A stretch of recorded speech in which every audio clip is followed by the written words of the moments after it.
Time stream news से मैं पुरुषोत्तम सैनी प्रस्तुत हैं आज की मुख्य खबरें। चिलकाना रोड स्थित एल्पाइन पब्लिक स्कूल में कक्षा 12वीं के छात्र छात्राओं ने स्कूल प्रबंधन के कार्यशैली को लेकर आवाज उठाई। छात्र छात्राओं ने आरोप लगाया कि संपूर्ण भारत में सीबीएसई बोर्ड का 99.6% रिजल्ट आया है, फिर भी एल्पाइन पब्लिक स्कूल के 12वीं के छात्रों का रिजल्ट में कुछ गड़बड़ी कर दी गई है। जो विद्यार्थी स्कूल में टॉपर रह चुके हैं उन्हीं बच्चों के कम मार्क्स देकर फेल कर दिया गया है।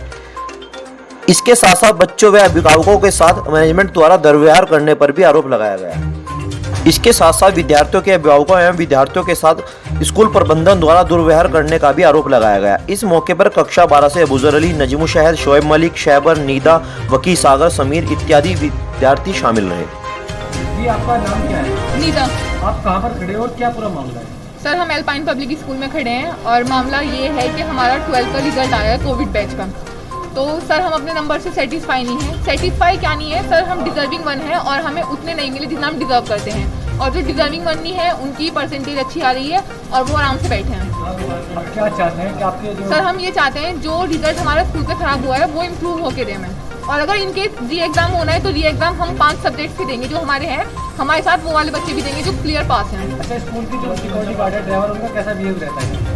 सर, बिहेवियर वैसे सही रहता है, लेकिन आज बिल्कुल अच्छा नहीं था। कोई हमारी बात सुनने को तैयार नहीं था। हम सुबह आए, स्कूल में बैठे, बहुत ज़्यादा मतलब चिल्ला रहे थे, बहुत ज़्यादा रेबेल कर रहे थे। जी सर, आपका परिचय? मेरा नाम इकराम इलाही है। आज आप कहाँ पर आए हैं? तो क्या ये एल्पाइन स्कूल है और यहाँ पे हम सारे पेरेंट्स जो हैं यहाँ पे जमा हुए हैं। बच्चों की कुछ समस्याएं हैं। बच्चों की समस्या ये है कि जैसा कि आपको पता है कि पूरे साल कोविड में देश गुजरा और ऑनलाइन पढ़ाई हुई। बच्चों ने जितनी मेहनत करनी थी उन्होंने की, वो एग्ज़ाम के लिए भी तैयार थे, लेकिन एग्ज़ाम नहीं हुए। प्रैक्टिकली की ये फाइलें हैं सारी की सारी बच्चों की कंप्लीट हैं, फाइल भी सबमिट नहीं हुई, चेक भी नहीं हुई। हम सिर्फ ये जानने के लिए आए यहाँ पे कि जब यूपी बोर्ड ने 100% रिज़ल्ट दिया, आईसीएसई ने 100% रिज़ल्ट दिया, क्या ये सीबीएसई के बच्चे कोई दूसरे देश के नागरिक हैं? इनके साथ दूसरे दर्जे का व्यवहार क्यों किया गया? यहाँ पे 65 से 70 के करीब बच्चे हैं जिनकी कंपार्टमेंट है, और कंपार्टमेंट भी ऐसी है कि वो फेल के बराबर होंगे। हमारी समस्या का समाधान किया जाए। स्कूल प्रबंधन से हमने बात भी की है। क्या आपको सॉल्यूशन मिला है? हमने यहाँ पे जो स्कूल के प्रबंधक हैं उनसे हमने मुलाकात की, अपनी इस बात को उनके सामने रखा। उन्होंने सबसे एप्लीकेशन लिखवाई है और कहा यह है कि हम इसके रीजनल ऑफिस में सीबीएसई के जाएंगे और इस संबंध में उनसे बात करेंगे, और कल फिर हमें उन्होंने बुलाया है। सर, आप लोगों की मांगे पूरी नहीं होती तो आप क्या करेंगे? हम इसके लिए जो भी इसमें उचित कार्रवाई होगी, कानूनी प्रक्रिया जो भी होगी, पहले तो हम वो करेंगे और हम प्रोटेस्ट भी करेंगे। जो लीगल हमारा वे बनता है, हमारा हक भी है, हम इसमें बिल्कुल प्रोटेस्ट करेंगे, क्योंकि बच्चों के भविष्य का मामला है। जहाँ उनके एडमिशन होने थे वहाँ उनके एडमिशन नहीं हो पाए। किसी ने जो है अलीगढ़ के लिए फार्म भरा हुआ था, वहाँ उनके पैसे जो है वो बेकार गए। किसी ने जो है नीट की तैयारी की हुई थी, वो सब रह गए।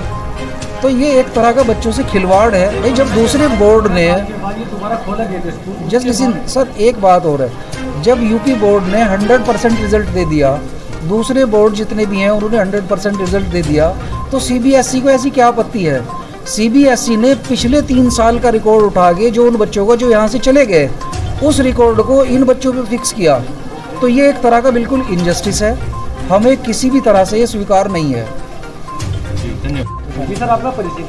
मैं डॉक्टर अक्षम, वार्ड नंबर 3। किस जगह पर आकर किस मामले को लेकर करते हैं? आज का जो मेन मुद्दा ये है बच्चों का जो रिजल्ट आया था, जब यूपी बोर्ड के अंदर और दूसरे भी जो अन्य तरह के बोर्ड हैं उनमें 100% पास हुए हैं, क्या सीबीएसई बोर्ड में ही क्यों इतने हुए जो 60 बच्चे स्कूल के अंदर हैं और उसमें से 15-20 बच्चे फेल हो रहे हैं? और इसके लिए अगर हम स्कूल के अंदर भी आए, पहले तो स्कूल प्रशासन नहीं मना करते मिलने से अपने आप में, फिर अगर किसी तरीके से स्कूल के जो यहाँ पे स्टूडेंट हैं उनके गार्जियंस लोग आए थे, फिर उनसे ज़बरदस्ती करके हम जो है प्रिंसिपल साहब से मिलने के बाद उन्होंने हमें आश्वासन ये दिया है कि हम इसको जो है आप अपना लिखित में एप्लीकेशन दें, हम इसको सीबीएसई बोर्ड का जो head of the department Dehradun के अंदर है, हम वहाँ भेजने का काम करेंगे, हम आपकी बात उठाने का काम करेंगे। अच्छा, बच्चों का भविष्य कगार पर है और इस टाइम कोरोना काल के बाद 30 दिन स्कूल खुले थे, उसके बावजूद ये हो, अगर ये आपकी मांग पूरी नहीं, अगला कदम कैसा रहेगा? जो हमारे कानूनन अधिकार बनते हैं,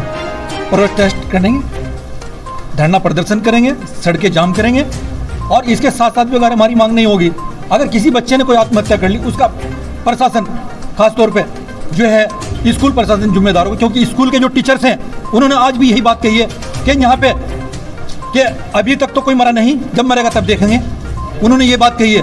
और एक जो यहाँ पर ड्राइवर नाम का है, उन्होंने पत्रकारों के साथ भी बदतमीजी व्यवहार की, उन्होंने साथ हमें प्रिंसिपल साहब बुला रहे हैं और वो मना कर रहे हैं जाने से।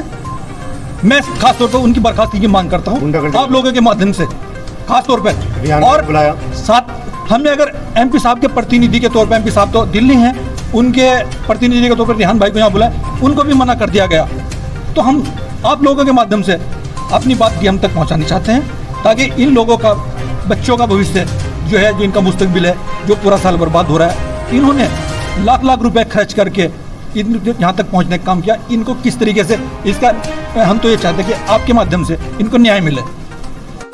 सेक्टर 43 के गणपत सराय नीमतला में सुबह 7:30 बजे के लगभग हकीम अब्दुल लतीफ के मकान की छत अचानक बर्फ भराकर नीचे गिर गई, जिसमें पत्नी अंजुम आरा, बेटा अब्दुल समी मलबे में दबने से दोनों मां बेटे को गंभीर रूप से चोटें आई।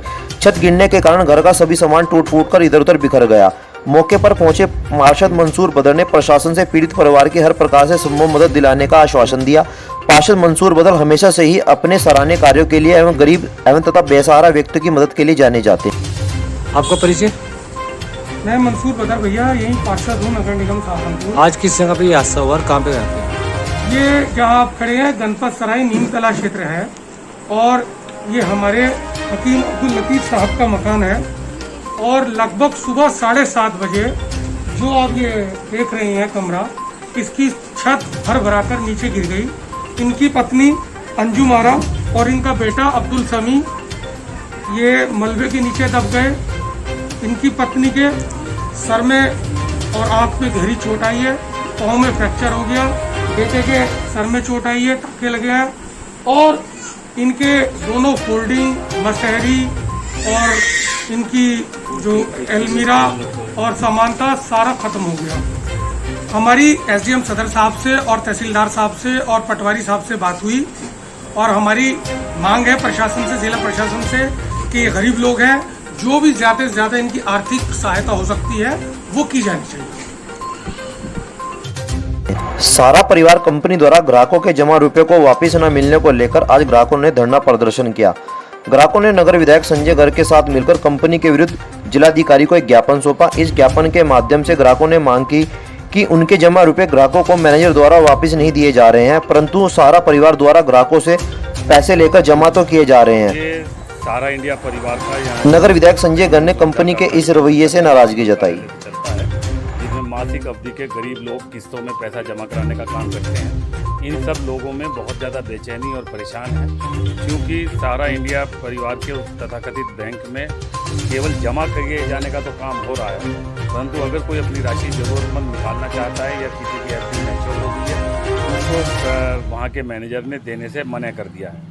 निश्चित रूप से ये तमाम गरीब लोग हैं, और इस तरह से किसी के पैसे जमा कराकर ज़रूरत के समय पर उसे ना मिल पाना, ये उनके लिए बहुत ही ज़्यादा न केवल अपमानजनक है बल्कि सहने योग्य नहीं है। इसी संबंध में हमने जिलाधिकारी महोदय को ज्ञापन दिया है, और उन्होंने इस संबंध में उचित कार्रवाई करने का आश्वासन देते हुए बताया है कि 1 हफ्ते के अंदर दोनों चीज़ों को बुलाकर जानकारी लेकर उसका समाधान निकालने का प्रयास किया जाए। एडिटर जोएब खान के साथ पुरुषोत्तम सैनी की रिपोर्ट। सहारनपुर से जुड़ी खबरों को सुनने के लिए हमारे चैनल को सब्सक्राइब करें, वीडियो को लाइक और शेयर करें, साथ ही बेल आइकन को दबाना मत भूलें।